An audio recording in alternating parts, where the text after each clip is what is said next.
Bonjour à toutes et à tous, une nouvelle vidéo aujourd'hui avec un de mes camarades de prépa qui s'appelle Justin Pagliot. Je pense que c'est plus intéressant, j'ai jugé plus intéressant qu'une autre personne vous donne son ressenti sur la prépa plutôt que moi, que mon simple ressenti. Donc Justin, je te laisse te présenter. Alors bonjour à tous, je m'appelle Justin.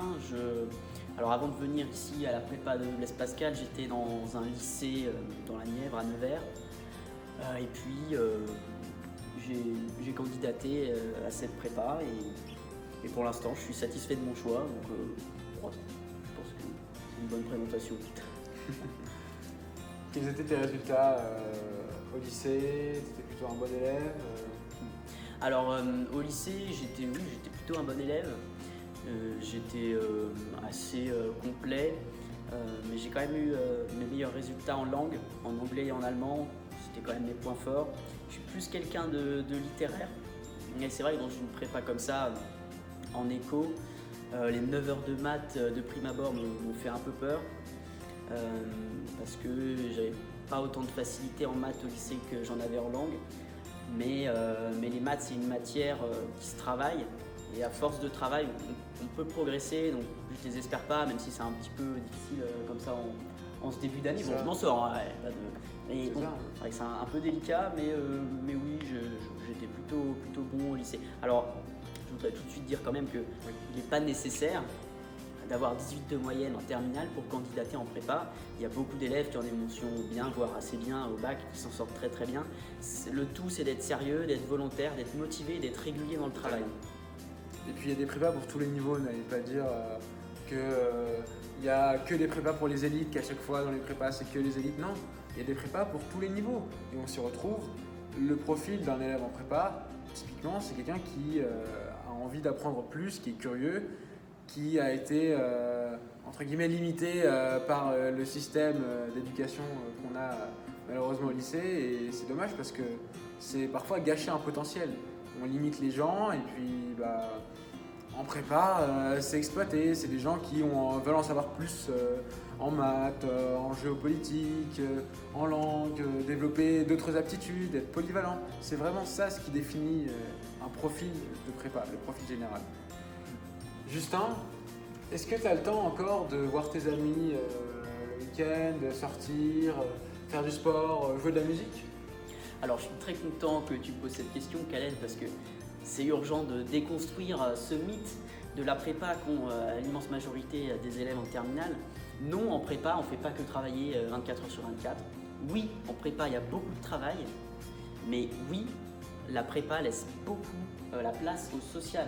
C'est-à-dire qu'on est dans une classe avec beaucoup de gens. Et c'est vraiment dans une lycée, c'est-à-dire qu'on arrive le matin, là on peut rigoler avec ses camarades. Donc déjà, dans la prépa, pendant les heures où vous êtes au lycée, vous êtes dans une dynamique sociale. Alors pour ce qui est en dehors des heures de cours, la majorité de vos heures sera consacrée au travail, on ne va pas se leurrer. Mais par contre, il est, je pense, nécessaire de s'octroyer des moments dans la semaine pour voir ses amis. C'est même primordial. Pour voir ses amis et puis pour faire ses loisirs, un footing, jouer d'un instrument. C'est très important, c'est primordial parce que ça permet de s'aérer l'esprit, de penser à autre chose qu'au travail. Et ça va même vous permettre d'être plus productif après quand vous retournerez au travail plutôt que d'enchaîner 5 heures de maths. Ça marche pas. Il faut absolument s'octroyer des temps de pause. Et puis les temps de pause, vous les avez aussi avec vos camarades, le matin, le midi, le soir. Si vous êtes interne externé, vous rentrez chez vous, ensuite vous revenez manger au lycée. Vous êtes content de retrouver vos camarades parce que c'est un moment d'échange. C'est là qu'entre le social. Parce que, outre les capacités intellectuelles que demande la prépa, c'est aussi un moment où on se fait de nouvelles connaissances, c'est une expérience unique parce qu'on découvre de nouvelles personnalités. Ça vous apporte beaucoup parce que ça vous construit personnellement, ça fait partie de votre cycle d'apprentissage et c'est partie intégrante de la prépa. On découvre des gens formidables comme Justin, comme Khaled aussi. C'est vraiment super. Donc faites une prépa, faut pas avoir que le côté travail, on dort pas. D'ailleurs on va déconstruire. Là on n'est pas en train de travailler d'ailleurs. Ça, bon, pour déconstruire certains mythes, quels étaient tes préjugés que tu avais avant d'arriver en prépa? Alors comme beaucoup d'élèves de terminale, bien sûr, je pensais que la prépa c'était la concurrence, le travail toute la journée. mais on va déconstruire tout ça. Là, quand on arrive, on se rend compte que les gens qui arrivent en prépa en même temps que nous, c'est des êtres humains normaux, qui ne sont pas le nez dans des bouquins toute la journée. C'est des gens avec qui on peut aller au kebab, au cinéma. Et la prépa, c'est vraiment un tout. C'est-à-dire que ça va vous enrichir intellectuellement, ça va vous enrichir socialement et ça va vous enrichir sur une méthode de travail que vous allez acquérir. Et tout ça, on le découvre en entrant en prépa et c'est tout à fait contraire aux préjugés qu'on a parce qu'on se dit pourquoi est-ce que j'irais faire ça alors que les années entre 18 et 20 ans c'est les plus belles années de la vie, on fait des soirées, des trucs, mais des soirées, on en fait, on prend le temps d'en faire parce que c'est important et parce que c'est les soirées aussi qui permettent de construire un esprit de groupe. Quand vous vous retrouvez le lundi, vous êtes content de vous revoir parce que vous avez fait une soirée le samedi soir. C'est ça aussi la prépa. Bon, alors, vous ne faites pas des soirées. Les semaines, c'est sûr. Les semaines, mais vous en faites et je peux vous garantir que vous allez en faire des pas mal quoi. Oui, et puis c'est surtout des moments de souvenirs que vous allez garder toute votre vie, c'est des contacts plus tard. Je veux dire, je sais qu'il y a déjà des personnes dans la prépa avec qui je m'entends super bien et avec qui ça va rester. Hein. Ça va pas se déconstruire du jour au lendemain.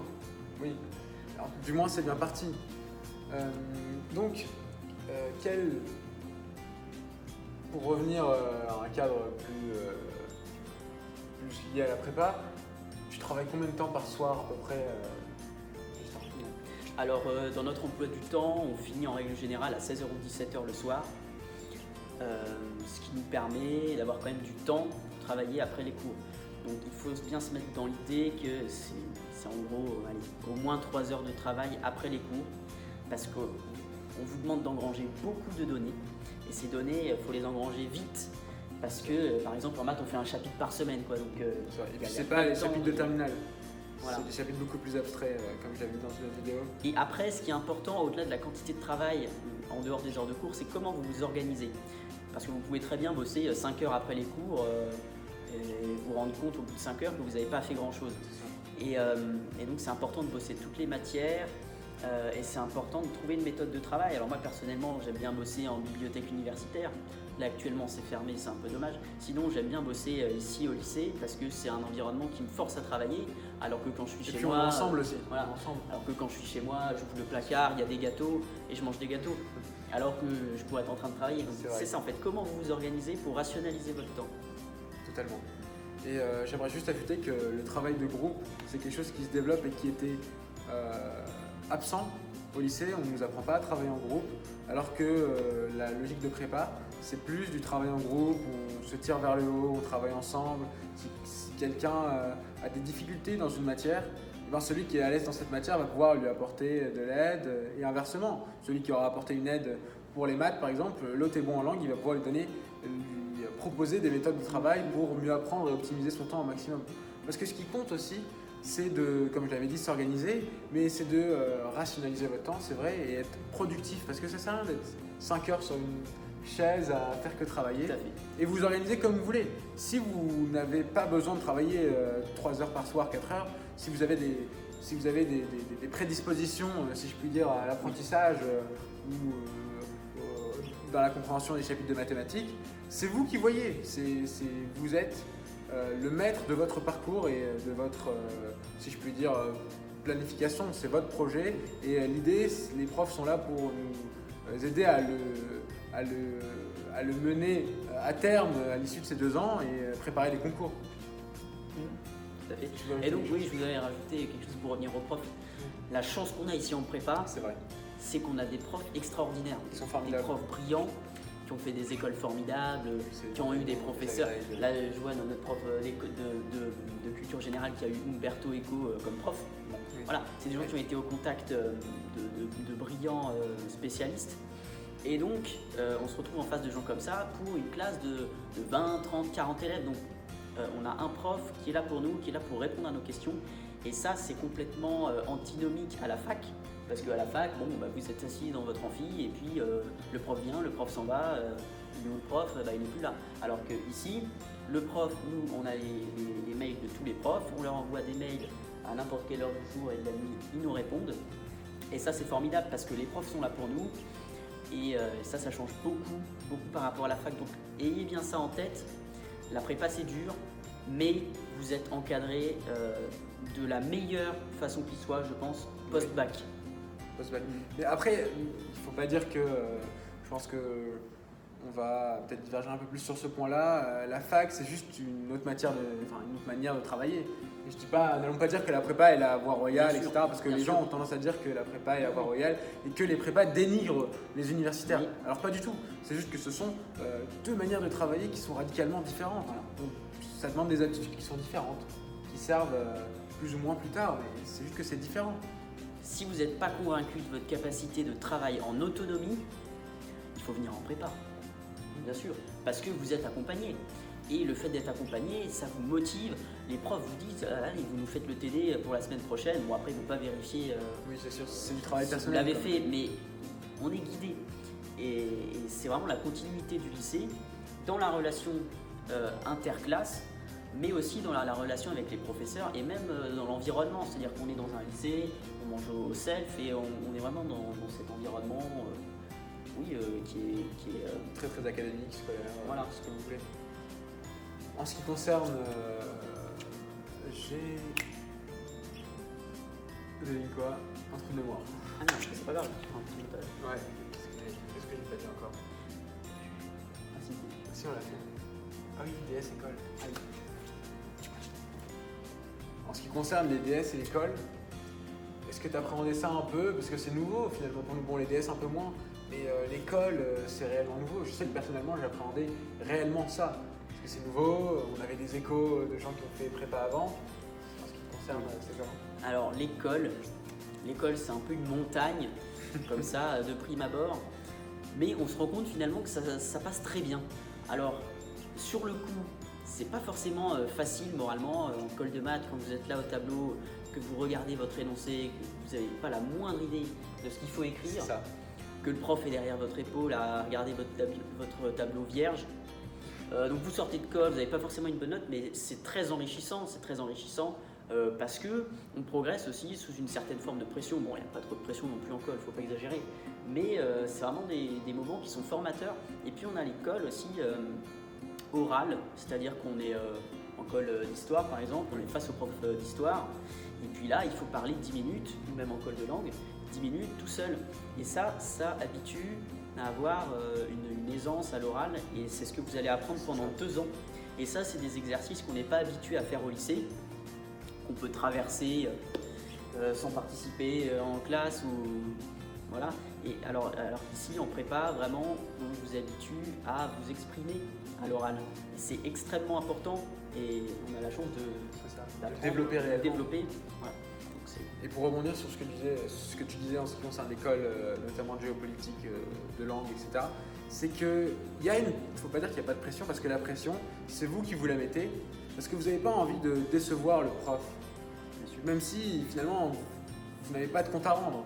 Mais dites-vous que vous êtes mis sous pression, vous avez 20 minutes vous avez une problématique, vous avez 20 minutes pour faire un plan construit, qui soit bien axé, logique, qui coule de lui-même, et vous devez après le présenter, vous devez vendre votre projet finalement.